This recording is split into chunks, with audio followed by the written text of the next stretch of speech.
मत्स्य अवतार भगवान विष्णु के प्रथम अवतार है।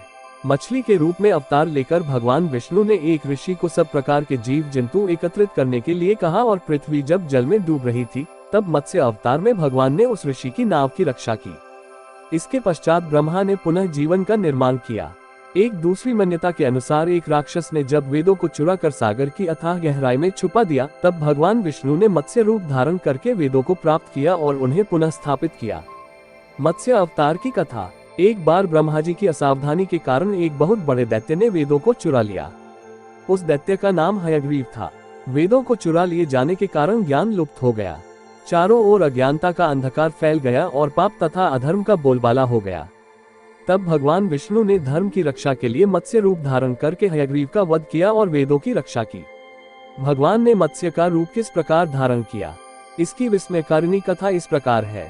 कल्पांत के पूर्व एक पुण्यात्मा राजा तप कर रहा था। राजा का नाम सत्यव्रत था। सत्यव्रत पुण्यात्मा तो था ही, बड़े उदार हृदय का भी था।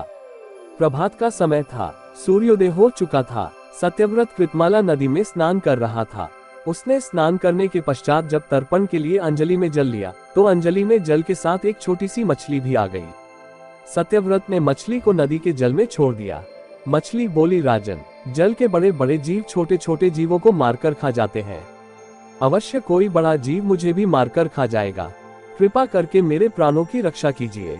सत्यव्रत के हृदय में दया उत्पन्न हो उठी। उसने मछली को जल से भरे हुए अपने कमंडलू में डाल लिया। तभी एक आश्चर्यजनक घटना घटी। एक रात में मछली का शरीर इतना बढ़ गया कि कमंडलू उसके रहने के लिए छोटा पड़ने लगा। दूसरे दिन मछली सत्यव्रत से बोली, राजन, मेरे रहने के लिए कोई दूसरा स्थान ढूंढिए, क्योंकि मेरा शरीर बढ़ गया है। मुझे घूमने फिरने में बड़ा कष्ट होता है।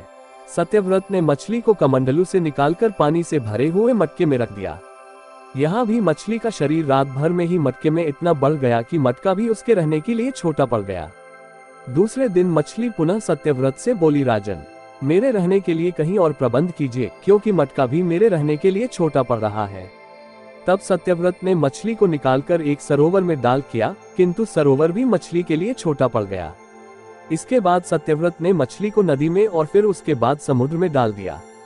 आश्चर्य, समुद्र में भी मछली का शरीर इतना अधिक बढ़ गया कि मछली के रहने के लिए वह छोटा पड़ गया। अतः मछली पुनः सत्यव्रत से बोली, राजन, ये समुद्र भी मेरे रहने के लिए उपयुक्त नहीं है। मेरे रहने की व्यवस्था कहीं और कीजिए। अब सत्यव्रत विस्मित हो उठा। उसने आज तक ऐसी मछली कभी नहीं देखी थी। वह विस्मय भरे स्वर में बोला, मेरी बुद्धि को विस्मय के सागर में डुबो देने वाले आप कौन हैं? मत्स्य रूपधारी श्रीहरि ने उत्तर दिया, राजन, हयग्रीव नामक दैत्य ने वेदों को चुरा लिया है। जगत में चारों ओर अज्ञान और अधर्म का अंधकार फैला हुआ है। मैंने हयग्रीव को मारने के लिए ही मत्स्य का रूप धारण किया है। आज से 7वें दिन पृथ्वी प्रलय के चक्र में फिर जाएगी। समुद्र उमड़ उठेगा, भयानक वृष्टि होगी, सारी पृथ्वी पानी में डूब जाएगी। जल के अतिरिक्त कहीं कुछ भी दृष्टिगोचर नहीं होगा। आपके पास एक नाव पहुंचेगी। आप सभी अनाजों और औषधियों के बीजों को लेकर सप्त ऋषियों के साथ नाव पर बैठ जाएगा।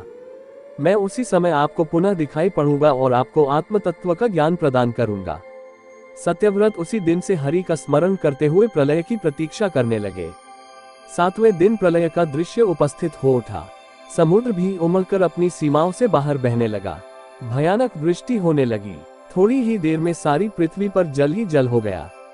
संपूर्ण पृथ्वी जल में समा गई। उसी समय एक नाव दिखाई पड़ी। सत्यव्रत सप्त ऋषियों के साथ उस नाव पर बैठ गए। उन्होंने नाव के ऊपर संपूर्ण अनाजों और औषधियों के बीज भी भर लिए। नाव प्रलय के सागर में तैरने लगी। प्रलय के उस सागर में उस नाव के अतिरिक्त कहीं भी कुछ भी नहीं दिखाई दे रहा था। सहसा मत्स्य रूपी भगवान प्रलय के सागर में दिखाई पड़े। सत्यव्रत और सप्त ऋषि गण मत्स्य रूपी भगवान की प्रार्थना करने लगे। भगवान से आत्मज्ञान पाकर सत्यव्रत का जीवन धन्य हो उठा। वे जीते जी ही जीवन मुक्त हो गए। प्रलय का प्रकोप शांत होने पर मत्स्य रूपी भगवान ने हयग्रीव को मारकर उससे वेद छीन लिए।